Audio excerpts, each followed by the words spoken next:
Welcome to the Battle for Azeroth, mate. Oh, that was like a very small dramatic pause, wasn't it? We're here. Finally, we're here. The game's got a release date, and finally, we're here. We're in there. We got to look at it. It came out during raid time in the EU, Blizz. Not funny. Not funny. Really not funny. I just started my raid when this tweetosphere started going crazy. It's like, it's here, alpha's out, beta, whatever you want to call it. There it is, and get installing, and off we went, and we were up a long time. We were up to a long time. 4:30, we called it a day. 4:30 in the morning after streaming all day, raiding and doing all those things. The WoW dominance of our lives continue. But we're going to look at the zones first.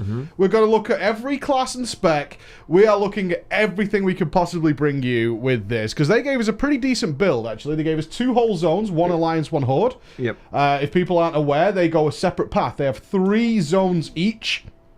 And then at endgame, there'll be some crossover where you'll get to visit the Alliance will get to go to the Horde zones, the Horde will get to go to the Alliance zones, and that's going to be unlocking all the allied races and things along those lines. So I should probably get that out there now, is do everything you can to get reputation so you don't end up like you are on live. Yeah. Do that in the early game. Get that done on at least 1 character. So we're going to look at Nazmir. Nazmir. Now, Nazmir, my friend, what a place. What kind of theme is it? Well, we're in the Troll Islands. This is the Horde starting zone. Right. This is all troll themed all the way through. Nazmir is where you start off first, and it's a swampland. I was going to say like ruins and kind of like dank swamps. You can think of a lot of swamps that are in the game right now, and they have been vanilla. They've always been swamps, but this is the one they've nailed. Like, this shows the difference between the vanilla and now. Yeah, really good job. Like we saw with Legion, where the art team particularly just went crazy and managed to put in so many beautiful things. We're going to go on a journey in Nazmir from some of the darkest storytelling that Blizzard has ever done. I mean, evil. Really? Really evil. Yeah, really, like, disturbing, some of it. All the way to Jurassic Park, man.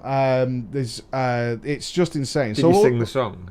I did sing the song. Okay, I thought you might. You can't not sing the song.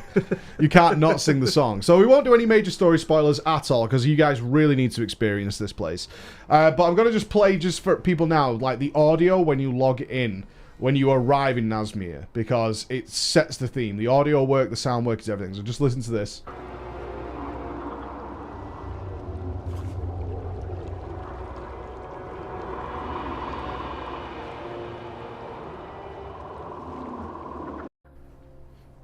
That is the atmosphere they generate in this zone. It's just got these bugs, insects, creepy crawlies. It's thick with life. Yeah. Honestly, it's thick with life. Now, I do have my graphics set to maximum. Whether that turns down if you use lower settings, that'll be on you guys to check out. But at maximum, it is thick. Like, the sky is full of bats and all that kind of... Yeah, really full of bats. It's very creepy when you get to these areas. The general theme of this zone is that the blood trolls have moved in. The old Kingy thinks they'll just go away. That's his strategy to deal with these blood trolls. Yeah, he's just like, they're going to go away. So your first point of contact there is the princess, who's under the impression that they're not going to go away. And very quickly you find out the blood trolls have in fact slaughtered lots of their people. Lots and lots of their people in really grim, horrible ways. So you think about when we went to Argus, we saw a lot of people in cages that were still alive. That kind of thing. They've gone the next level with that. There are some very grim NPCs lying around. Yeah, if you look closely, obviously if you're the kind of guy who levels by just spamming through it, I'm not interested, I just want to get to cap, you're going to miss out on a lot of stuff. I would recommend always on 1 character just to check, just to take a little moment just to look. I kind of feel like that when I was doing the Alliance side as well, but we'll get to that later. Read the story, read what's going on, because they put a lot of work into this. But I would also say is, I did mention earlier that there's some very dark stuff in there. There is a lot of dark stuff, but they've cleverly put that in the side quests, which is stuff that you'll like pick up along the way. So you might be doing quests in a certain zone or a certain area of the zone, and then you'll see another quest on the map. That's the stuff that generally has the really dark stuff in it. Like, the overall theme is pretty grim, because obviously the slaughter's going on, and our mission there is to recruit the lower. The lower they're making a return, is to go and find the lower, these powerful beings, and we need them to help us. So we're going to have to find the lower of death. And more importantly, mate, the lower of turtles. Yeah? Wow. The lower of turtle kind. And I was waiting for this list starting with the Lower of Death, and I got to admit one thing that I wouldn't have found in the list is the Lower of Turtles. I'm probably going to get their name wrong, but this is the map where not only the Sneck people turn up. The Snecks? The Snecks, which look kind of weird. Like, there's a lot of the new models are in this zone, and they're fantastic. Yeah. They're absolutely gorgeous. The new models are really cool.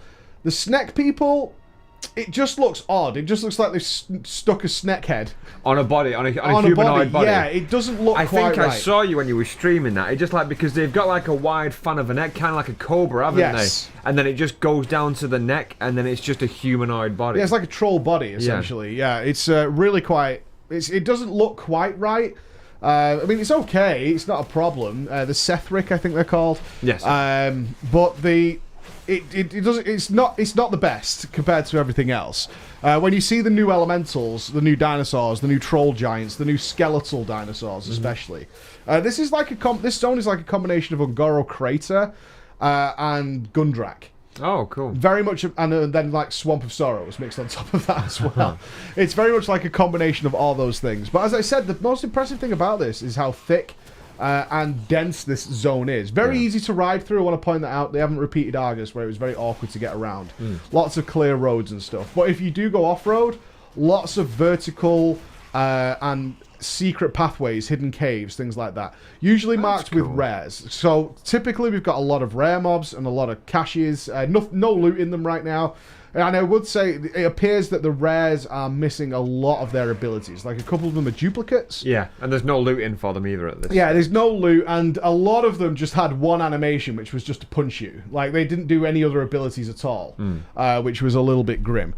So hopefully they're going to fix that up. One thing I would really like to see is that they give these guys more animations and stuff. So we'll call that alpha for now, and we'll see how that progresses. We'll come back and do some rares, because right now they just kind of punch you, and it's not a big deal. You probably noticed if you're watching the screen the enormous stat squish we got. I didn't mind it. Well, you don't realise it after 10 minutes, and that's the thing. It. Yeah, we had people join the stream, and they were like, what are you doing? And around about now, which is level 110, in item level 190 gear, that's what my item level started as, 190, on these pre-made characters they give us. I was doing about 2k DPS, I want to say. And then once I hit like 112, maybe 2.5k DPS. But of course, the zones scale. That's all still in there. The mobs scaled up. As soon as you level, they level up as well. You're aiming to get about 3 levels per zone, and maybe slightly more. Right now, we're currently locked to 113. That's all they're letting us get to. But based on the fact that we're getting like 3+ levels per zone, these are huge. Really, these are massive. I think I did like 4 or so hours and was maybe halfway through the zone based on the map. Same as, absolutely. Yeah. Based on the map, about 4 hours was getting me about halfway through the zone. I mean, that does bring us to the new map. What do you think on the new map? I don't think it's finished. It cannot be finished. Yeah. I really don't think it is. But with it being more like, I think, what do you call it, topographical last night? As opposed to being... it's colorized, like, it's detailed, it's very low resolution, it's very blocky, so I'm going to say it's a temporary map. And absolutely. I personally hope they go back to the old school maps. They're far clearer. Well, here's the thing is, the new map is obviously more pleasing at the eye, whereas the old map is so much easier for navigating, to find what you're actually looking for. Yeah, I just want the roads to be clear. Exactly. Especially like cave entrances and stuff, because it could be a big cave, so you need to know where that door is. But a lot of people who watched it were impressed. Yeah. Well, I wasn't. I'd like to see a mix of I like the more detailed map, but I also want to see clear indicators on that map. Yeah, a toggle would be nice, just to go to the simplistic version. A legend. Yeah, just to be able to go, okay, I like the colorized version, but I kind of want to switch back to this if I want to, because I just want the practicality that comes with the other map. Moving through the zone, it's a zone that's interesting. I don't know if we're going to talk about Drusvar shortly, because you did the Alliance one. What I found is it's set up a lot of characters to come back later, which was really cool. Okay. So we met people who had definitely split personalities, who we were definitely helping become more powerful, who maybe we shouldn't, because they seemed like they were crazy as fuck. And then when that quest line was over, they were like, all right, I'll definitely meet you again. And I was like, I don't think we should have helped that guy at all. This seems like a really bad idea, and this was going to end badly for everybody, like helping this guy out. So again, I would read the story, but immersion-wise, gorgeous, absolutely gorgeous zone, with a really crisp story. It was. Yeah. It was great. It was interesting and disturbing all at the same time. So that is Nazmir, my friends. That is Nazmir. I will point out some of the mobs showed off new mechanics. A big one that the Blood Trolls use is a new Sanguine ability. So you might know Sanguine from Mythic Plus that drops the stuff on the floor. These mobs can turn into blood. They literally melt into the floor and turn into pools of blood that can chase you around or spawn other pools of blood around you that damage you.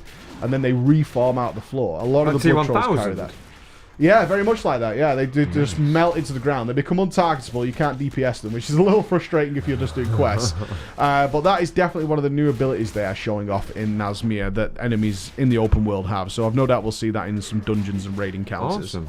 Yeah, very cool. Nazmir, if you're Horde, don't even worry about it, because I'm not a fan of trolls, particularly. Me neither, Paul. So I was like, not another troll zone. I don't. And there's like 3 of these, but it was great. It was really good. They've nailed this one. So good job, Blizz.